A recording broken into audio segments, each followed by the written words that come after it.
Hi everyone. Mister Nitin का एक question था कि how much period of time for an item, for a inventory, for a material और for a product is considered as a slow moving inventory, non moving inventory and obsolete inventory. पहले हम इस obsolete inventory पे बात कर लेते हैं। देखें, किसी भी इन्वेंट्री को ऑब्सलीट इन्वेंट्री डिक्लेयर करने के लिए ये नेसेसरी नहीं है, ना ही ये चीज़ ज़रूरी है कि वो इन्वेंट्री पास्ट 6 मंथ से, पास्ट 1 ईयर से या पास्ट 5 ईयर से जो है वो यूज़ नहीं हुई। ऑब्सलीट इन्वेंट्री परचेज या प्रोक्योरमेंट के वेरी नेक्स्ट डे भी जो है वो डिक्लेयर की जा सकती है और आप उसे ऑब्सलीट इन्वेंट्री डिक्लेयर कर सकते हैं। हर वो इन्वेंट्री ऑब्सलीट डिक्लेयर की जा सकती है जिसकी कोई ऑपरेशनल नीड ना रही हो,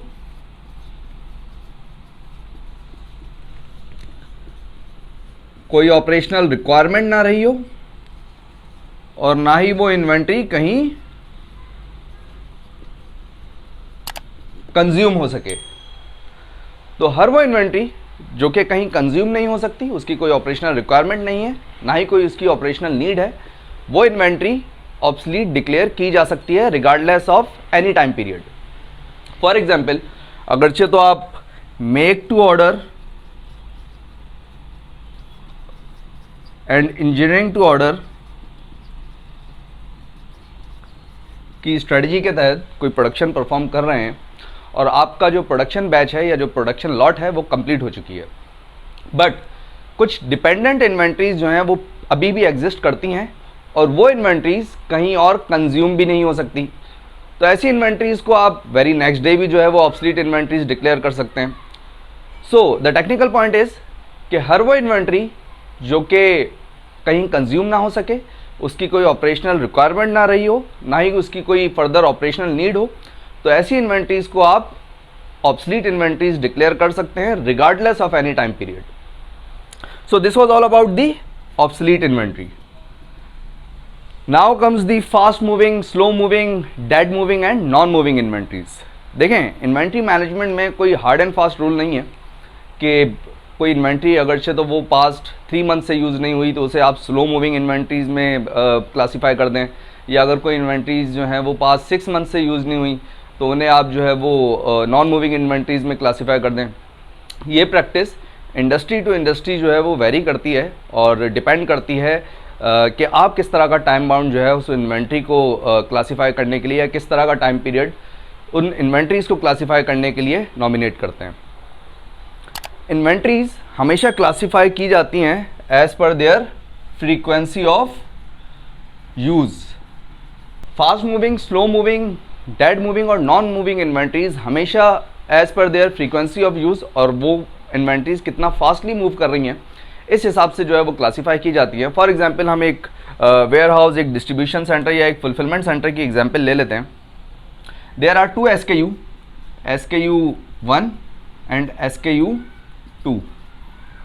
दोनों SKUs का जो मंथली कंजप्शन रेट है दैट इज 4500 यूनिट।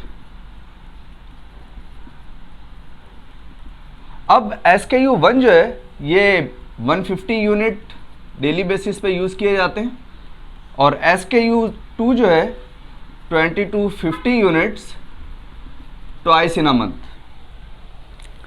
अब SKU 1 और SKU 2 दोनों का जो कंजप्शन रेट है that is 4500 units in 1 month, but SKU 1 जो है ये 150 यूनिट्स आप डेली बेसिस पे जो है वो कंज्यूम करते हैं या इन्हें यूज़ करते हैं, और SKU 2 2250 की क्वांटिटी के हिसाब से ट्वाइस इन अ मंथ जो है वो यूज़ की जाती है और कंज्यूम की जाती है। नाउ अगर आप फास्ट मूविंग, स्लो मूविंग या डेड मूविंग या नॉन मूविंग इन्वेंट्रीज अगर क्लासीफाई करेंगे तो आप SKU 1 को ही फास्ट मूविंग जो है वो कंसिडर करेंगे। SKU 2 कभी भी फास्ट मूविंग नहीं हो सकता। ऑल्दो कंजप्शन रेट दोनों का सेम है, but the frequency of use of SKU 1 is more faster than the SKU number 2। और SKU 2 को आप बल्क मूविंग या मास मूविंग इन्वेंट्रीज में जो है वो क्लासीफाई कर सकते हैं, या slow moving inventories as per your desire आप इन्हें क्लासीफाई कर सकते हैं। So the technical point is कि fast moving inventories, slow moving inventories, dead moving inventories and non moving inventories, इन इन्वेंट्रीज को हमेशा क्लासीफाई किया जाता है as per their frequency of use. Like हमने ये एग्जांपल देखी जिसमें कंजप्शन रेट ऑल्दो दोनों SKUs का सेम था बट फ्रीक्वेंसी ऑफ यूज़ जो है वो डिफरेंट थी। इसी हिसाब से आपने जो है वो fast moving, slow moving, dead moving और नॉन मूविंग इन्वेंट्रीज को जो है वो डिक्लेयर करना है और उसे क्लासीफाई करना है। ये जो एग्जाम्पल थी और ये जो स्टडी थी regarding fast moving, slow moving and non moving inventories, ये थी from the view point of a distribution centre और अ वेयर हाउस और अ फुलफिलमेंट सेंटर। लेकिन अगरचे तो आप इसे फाइनेंस के हिसाब से देखेंगे या एक कॉस्टिंग के पॉइंट ऑफ व्यू से देखेंगे, देन फिर जो बात होगी वो कंजप्शन रेट पे होगी, फिर वो सिनेरियो इंटायरली जो है वो डिफरेंट हो जाएगा। आई होप कि आपका जो क्वेश्चन था इट इज़ क्लियर नाउ। और इस टॉपिक से रिलेटेड फर्दर अगर आपका कोई क्वेश्चन हो then you are welcome in the comment section.